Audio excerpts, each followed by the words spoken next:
Assalomu alaykum hurmatli tinglovchilar. Mana bugun biz biznesni boshqarish asoslari fanidan mavzularimizdan biri bo'lgan biznes reklamaning o'rni mavzumizni ko'rib chiqamiz.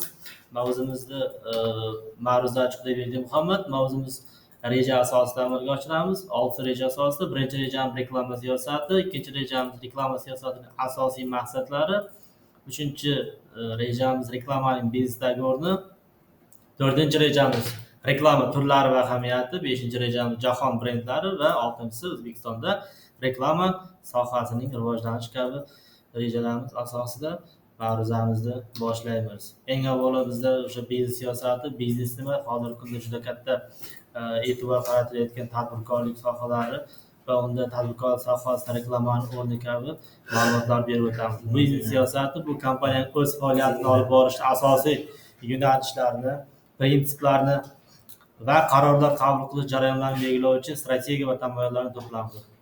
U barcha kompaniyalarning barcha faoliyatlarini tartibga soladi, shu jumladan mahsulot ishlab chiqarish, marketing, moliya, xodimlar bilan ishlash va boshqaruv kabi ishlarni amalga oshiradi. Biznes siyosati kompaniyaning maqsadlariga erishish uchun zarur bo'lgan yo'nalishlarni belgilaydi va tashkilotning ichki va tashqi muhitga mos ravishda moslashishini anglatadi.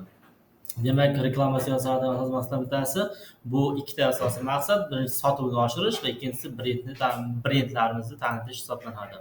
Sotuvni oshirish degani reklama mahsulot yoki xizmat sotishni oshirishga qaratilgan bo'lishi kerak. Bu reklamada kutilayotgan asosiy natija hisoblanadi.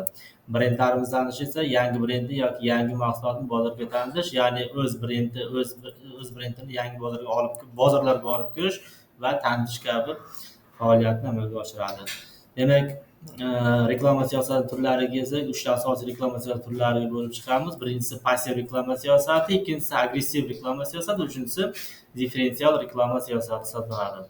Passiv reklama siyosati brendni asta-sekin targ'ib qilish va uzoq muddatli strategiyaga e'tibor berish qaratiladi. Ya'ni bu uzoq muddatli reklama siyosati hisoblanadi. Misol tariqasida premium brendlar o'zlarining eksklyuziv imijini saqlash uchun kamroq lekin sifatli reklama qilishadi. Tez endi agressiv reklama siyosatiga gapirib o'tadigan bo'lsak, tez va keng ko'lamli reklama kampaniyalari orqali bozorda o'z o'rnini egallash hisoblanadi. Misol tariqasida yangi mahsulotni chiqarishda keng ko'lamli TVlarda va onlayn reklama orqali amalga oshirish hisoblanadi. Ya'ni bozorga tez va juda tez kirib borish anglatadi. Uchinchisi differensial reklama siyosati hisoblanadi. Bunda raqobatchilarni farq qilish uchun noyob xususiyatlar, afzalliklarga ta'kidlash hisoblanadi. Differensial gapda ma'nosini anglatadi. Differensial turli xil yo'nalishlari degan ma'noni anglatadi. Misol tariqasida Apple o'zining innovatsion dizaynlar va texnologiyani ta'kidlashini misol tariqasida aytib o'tishimiz mumkin. Shunday qilib biz ma'ruzamizni davom ettiramiz. Bu yerda endi reklamaning biznesdagi o'rni haqida gapirib o'tamiz. Bu yerda 3ga bo'lib o'tamiz. Buni eng avvalo savdoni oshirishni maqsad qilib olish mumkin. Brend imijini yaratish va bozorda o'rin egallash, bozorni kengaytirishni maqsad qilib olish. Va demak, savdoni oshirish degani nimani tushunamiz? Reklama kompaniyalariga o'z mahsulotlarini va xizmatlarini keng auditoriyaga tanitish orqali sotuvlarni oshirish hisoblanadi. Reklama xabarlari va aksiyalar orqali mijozlarni jalb qilish va ularga xarid qilish uchun rag'batlantirish mumkin. Bu reklama vosita sifatida amalga oshiriladi. Reklama samarali bo'lsa, bu tezda sotuvlarning o'sishiga olib keladi. Samarali reklama muvaffaqiyatning eng yuqori cho'qqisiga olib chiquvchi vosita sifatida qo'llaniladi. Endi ikkinchimiz bu yerda brend imiji haqida gapirib o'tamiz. Reklama kompaniyalarining brendini yaratish, buni targ'ib qilish uchun ishlatiladigan vosita hisoblanadi. Brend imijini yaratish, mahsulotni yoki xizmatlarning qadrini ko'rsatish va mijozlar orasida ijobiy taassurot qoldirishda reklama katta rol o'ynaydi. Reklama orqali kompaniya o'zining noyobligini va xususiyatlarini ommaga yetkazadi. Uchinchisi esa bozorda o'rin egallash va bozorni kengaytirish. Reklama kompaniyalarining yangi bozorni ochish, mavjud bozorlarni kengaytirish va yangi mijozlarni jalb qilish imkonini beradi. Reklama orqali kompaniya o'z mahsuloti yoki xizmatlarini yangi geografik hududlarga yoki yangi auditoriyalarga yetkazish mumkinligini aytib o'tamiz. Reklamaning biznesga ta'siri bo'lganda bozorni kengaytirish, auditoriyani kengayish va foyda olishni maqsad qilib 3 asosiy maqsad qilib olgan. Mana bu ekranda ko'rib turganingizdek turli xil brendlarni ko'rib turibsizlar. Bu brendlar hozirgi kunda juda mashhur hisoblanadi. Misol tariqasida mana Coca-Cola, Walmart yoki bu yerda Pepsi yoki Nardia yoki Nike kabi, Lay's kabi bir qancha brendlar ko'rib turibsiz. Brendni kuchaytirishni nima bizga beradi? Brendni kuchaytirish, yaxshi reklama kompaniyasi brendni kuchaytirishga yordam beradi. Mijozlar o'zlariga yaqin brendlarni tanlashadi. Bu esa kompaniya uchun uzoq muddatli muvaffaqiyatga olib keladi. Agar siz kompaniyangizning kelajagini uzoq yillik kelajagini ko'rmoqchi bo'lsangiz, albatta siz o'z brendingizni yaratishingiz kerakligi aytib o'tyapti. Shunday qilib, reklama turlari va ahamiyati haqida gapirib o'tamiz. Reklama turlari ahamiyati: bu yerda 3 ta reklama turi mavjud.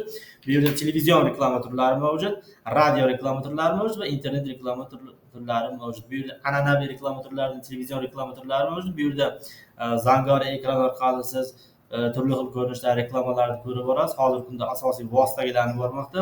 Televizion reklama bu mahsulot va xizmatlarni keng auditoriyaga tanitish uchun televizion kanal orqali amalga oshiriladigan reklama turidir. Televizion reklama ko'plab odamlarni bir vaqtning o'zida qamrab oladi, chunki televizor hali ham keng tarqalgan va yuqori samarali reklama vositasi sifatida amalga oshirilyapti. Endilikda hozir radio reklama yo'lda, uyda ya boshqa har xil joylarda, mashinalarda, avtotransport vositalarida siz aynan radio tinglagan vaqtingizda bu reklamani, demak, kompaniyalar o'z yangi mahsulotini bozorga kiritish uchun radio orqali ham reklama berishadi. Bu radio reklamalar, bu tovushli reklamalar bo'lib, radio orqali efirga uzatiladi. Bu reklama turi eng ko'p ishlatiladigan va ko'p tarmoqli auditoriyaga yetib borishi mumkin bo'lgan reklama turlaridan biri. Bilamizki, 20-asr boshlarida asosiy vosita sifatida amalga oshirilgan. Internet reklamalar hozirgi kunda raqamlashtirilgan zamonda yashayotganimizni his qilishimiz zarur va shart. Bunda internet reklamalar orqali, turli xil veb-saytlar orqali mahsulot va xizmatlarni internetga targ'ib qilishning barcha usullarini o'z ichiga oladi. Bunga Google reklamalari, ijtimoiy tarmoqlar Facebook, Instagram, LinkedIn, TikTok orqali reklama qilish hisoblanadi. Bu hozir eng ommalashgan reklama turlarining biri hisoblanadi. Reklama turlarini va bir qancha tashqi reklamalarga bo'lamiz va brend reklamalarga va mobil reklamalarga bo'lib o'tamiz. Tashqi reklama bu ko'chalar, binolar, ko'prik, avtobuslar va boshqa ommaviy joylarda joylashtiriladigan reklama vositalarini o'z ichiga oladi. Billboardlar, bannerlar, ko'chadagi reklamaga ko'p e'tibor bergan bo'lsangiz, markaziy ko'chalarda yoki krugovoy joylarda aynan mana shu tashqi reklamalar, bannerlarni o'z ko'zingizda ko'rishingiz mumkin, yoki do'kon, magazin oldlarida. Brend reklamalari esa gazeta, jurnal, broshyura va boshqa bosma materiallarda joylashtirilgan reklamalar. Bu an'anaviy reklama turi bo'lib, ba'zida aniq va ishonchli auditoriya topishda foydali hisoblanadi brend reklamalar. Va uchinchisi mobil reklamalar. Bu mobil telefonlar, planshetlar yordamida amalga oshiriladigan reklama turlari hisoblanadi. Mobil reklama SMS ilovalar, push xabarnomalar yoki mobil veb-saytlar orqali amalga oshiriladi. Hozirgi kunda eng ommalashgan turlardan biri bu brend va mobil reklama va tashqi reklama ham albatta tez-tez ko'zga tashlanib turadi. Bunday qilib, biznes reklamani ahamiyati haqida gapirib o'tadigan bo'lsak, bu yerda quyidagi imkoniyatlarni taqdim etishni ko'rishimiz mumkin. Eng avvalo brendni shakllantirish va obro' qozonish. Bozorda reklama orqali kompaniyaning nomini ommaga tanishtiriladi. Mahsulot yoki xizmat haqida ijobiy tasavvur hosil qilinadi. Mijozlarni jalb qilish, mahsulot yoki xizmat haqida axborot yetkazish yoki e'tibor tortish vositasi sifatida amalga oshiriladi. Va albatta to'g'ri auditoriyani jalb qilish orqali sotuv hajmini oshirish orqali o'z daromadini oshirish hisoblanadi. Maqsad bu. To'g'ri reklama strategiyasi mijozlarni xarid qilishga undaydi, aksiyalar, chegaralar haqida xabar berish orqali sotuvni rag'batlantiradi. Reklamaning ahamiyati haqida gapirib o'tadigan bo'lsak, bu yerda raqobatbardoshlikni ta'minlash, mijozlar sadoqatini oshirish va yangi bozorga kirish kabi uchga bo'lib o'tilganamiz. Raqobatbardoshlik, bilamizki, bizning bozor iqtisodiyoti sharoitida raqobatbardoshlik eng asosiy omil hisoblanadi. Qayerdagi raqobat bo'lsa, o'sha yerda albatta o'sish bo'ladi. Bu kuchli raqobat sharoitda reklama kompaniyalar bozorda o'z o'rnini egallashga yordam beradi. Xalq orasida mahsulot yoki xizmatning noyob tomonlarini ta'kidlash imkonini beradi. Mijozlar sadoqatini oshirish deganda, o'z mijozlarini topganda bozorda albatta ularni ushlab qola bilish tushuniladi. Ya'ni siz o'z brendlaringiz reklamangiz orqali eslatib turishingiz shartligi aytilib o'tiladi. Bu uzoq muddatli reklama orqali mijozlar kompaniyaga ishonch bildira oladi, doim mijozlarni shakllantirish va ularni sodiq xaridorga aylantirishga yordam beradi. Yangi bozorga kirish deganda aynan tovar mahsulot xizmatlar reklamani yangi hudud va segmentlarda kompaniya tanitib boriladi. Yangi auditoriya topish va mijozlar bazasini kengaytirish imkonini berishini aytib o'tishimiz mumkin. Va albatta bir narsaga e'tibor berishimiz kerak. Reklama xabarlarini to'g'ri yozishga va aynan lotin tilida yozishga e'tibor berishimiz kerak. Yaxshi yozilgan reklama mijozlarni jalb qilishi muhim rol o'ynaydi. Bu yerda rang, brendlaringiz eng avvalo jalb qiluvchi omillarni siz albatta o'z brendingizni shakllantirishingiz shart va natijalarni tahlil qilib borishingiz shart. Albatta reklamaning samaradorligini o'lchab, kelajakda uni yaxshilash uchun ishlatish shart. So'ngra biz o'sha reklamaning bozorda iqtisodiyotga ta'siri haqida gapirib o'tadigan bo'lsak, eng avvalo o'sha investitsiya daromadlarini oshirish hisoblanadi. To'g'ri rejalashtirilgan reklama harakatlarini qoplaydi, foydani, daromadini oshirib boradi. Onlayn reklamalar natijalarni tahlil qilish va kompaniyalarni optimallashtirish mumkin. Bozor talabini shakllantiradi. Reklama orqali yangi mahsulot yoki xizmatlarga ehtiyoj uyg'otish mumkin. Xaridorlarni qiziqtirish orqali bozor talabini oshirib boriladi va yana bir narsa urg'u beramiz. Bu yerda ish o'rinlarini yaratish. Reklama sanoatida dizaynerlar, marketologlar, kontent yaratuvchilar va mutaxassislar va boshqalar uchun ish o'rinlari yaratiladi. Demak, iqtisodiyotda yangi ish o'rinlarini yaratish deb aytib o'tishimiz mumkin. Jahon brendlarini ko'rib turibsiz. Hozir mana bu yerda eng mashhur jahon brendlari Coca-Cola, Nike, Tesla, Amazon, Microsoft, Google, McDonald's kabi eng muvaffaqiyatli brendlarni siz Nokia yoki Sony, Canon, PayPal va bir qancha brendlarni ko'rib turishingiz mumkin. Bularni hozir har kuni har joyda ko'rishingiz mumkin va ayniqsa ijtimoiy tarmoqlarda juda ommalashgan hisoblanadi. Bulardan misol tariqasida Apple kompaniyasini ko'rishingiz mumkin. Innovatsion va dizayn yetakchisi hisoblanadi. Apple kompaniyasi hozir eng ilg'or telefonlarni ishlab chiqaradi. Tashkil etilgan 1976-yilda bosh ofisi AQSh Kaliforniya joylashgan bo'lib, hozir brend qiymati $516 milliard tashkil qiladi 2024-ma'lumot asosida. Muvaffaqiyat omillari bu innovatsion mahsulotlar iPhone, iPad, MacBook va Apple Watch, ekotizm va Apple mahsulotlari bir-biri bilan mukammal bog'langan marketing strategiyasi bilan amalga oshiriladi. Minimalistik va mijoz tuyg'ulariga urg'u beruvchi reklama mijozning sodiqligi va premium sifatli xizmatlar aytib o'tamiz.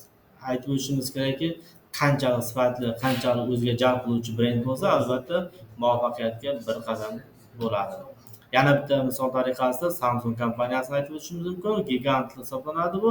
1938-yilda tashkil qilingan, bosh ofis Janubiy Koreyada, umumiy brend qiymati 99 milliardni tashkil qiladi.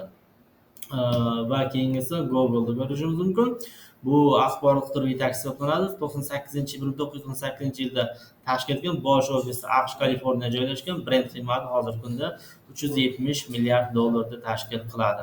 Bu aynan mana bu turli xil qidiruv, mana kerakli ma'lumotlarni turli qidirish orqali amalga oshiriladi. Va Nike'ni ko'rishingiz mumkin. Nike ham 1964-yilda tashkil etilgan, AQShda joylashgan, 36 milliardni tashkil qiladi qiymati hozirgi kunda. Asosiy shiorlari, sport innovatsiyalari, ijtimoiy mavzular mavjud. Aynan bu sport kiyimlari, sport vositalarini ishlab chiqariladi. Futbolkalar, krossovkalar orqali o'z brendlari bilan dunyoda mashhur hisoblanadi va oziq-ovqat mahsulotlarining eng mashhuri bu McDonald's. Bir qaraganda bilishimiz mumkin, buni bilmaydigan odam o'zi yo'q hozirgi kunda. Aynan bu tashkil etilgan yili 1940-yilda tashkil etilgan, bosh ofisi AQSh Chikagoda joylashgan.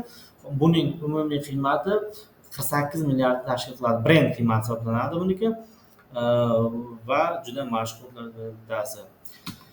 Shunday qilib biz O'zbekistonda hozirgi kunda reklamani rivojlanishini ko'rib o'tishimiz mumkin. Bu ijtimoiy tarmoqlar orqali Instagram, TikTok, Telegram va turli xil veb-saytlar orqali reklamalar, televizion, radio orqali reklama amalga oshiriladi.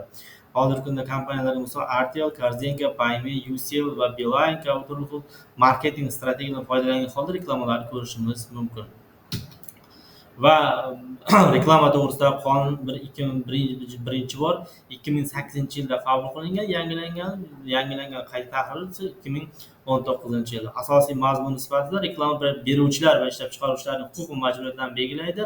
Aldov yoki noto'g'ri ma'lumot o'z ichiga olgan reklamalarni taqiqlaydi. Bolalar va sog'liq atrof-muhitga zarar yetkazadigan reklamalarni cheklaydi. Taqiqlangan va cheklangan reklamalar haqida gapirib o'tadigan bo'lsak, bu aldov va noto'g'ri reklamalar hisoblanadi. Mahsulot haqida haqiqiy to'g'ri kelmaydigan ma'lumot berishga taqiqlanadi. Alkogol va tamaki mahsulotlari reklamasi ommaviy axborot vositalarida cheklangan. Bolalar uchun zararli reklamalar, diniy va siyosiy targ'ibot reklamalari va qimor va moliyaviy piramida reklamalari noqonuniy hisoblanadi va bular qonunan taqiqlanadi. Xulosa o'rnida shuni aytishimiz mumkinki, hozir raqobatdosh davrda yangi O'zbekistonda yangi imkoniyatlar va reklama hozirgi kunda ijtimoiy tarmoqlar orqali televizion reklamalar va brendlar, an'anaviy reklamalar hozirgi kunda juda ommalashib bormoqda. Ma'ruzamizni shu bilan yakunlaymiz. Barchangizga rahmat. O'ylaymanki, bu sizlar uchun juda kerakli ma'lumotlar bo'ldi. Ma'ruzachi Xudoyberdiyev Muhammad. Rahmat.